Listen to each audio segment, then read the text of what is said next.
A day in a life of a twins mom living in the Philippines. At eto na nga mga mi, labahan na tayo, napakadami. Maaga pa nga yan mga mima at ayan, inuna ko talaga yan ang aking labahan. Kasi nga naman mga mima, napakadami na talaga at kitang-kita naman talaga kung gaano yan kadami. So kung nagpapalampi pala ako mga mima, iniiba ko yan yung mga puti, mga decolor, tapos ang ginagawa ko niyan is binabaliktad ko na. Pero bago yan mga mi, nagsalang muna ako dyan ng sinaing at nagluto muna ng pagkain ng aking mga anakis. Kasi nandito sila sa bahay ngayon mga mi.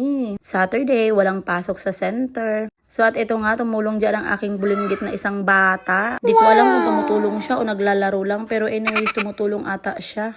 Pero mas mabuti yan mga mima na sinasanay ang mga bata na tumutulong sa ating gawain. Para pa maglaki sila, hindi na tayo mahirapan. Ganon. So papakainin ko nga pala yan sila mga mima. Kasi pagkatapos namin kain, ihahatid ko na sa laundry ang aming laundry. Kasi nga naman mga mima, 4 na tray yan. 5 nga yan kasi may mga iba pa. Labahan na lang talaga ang forever ko. So yun lang. Bye!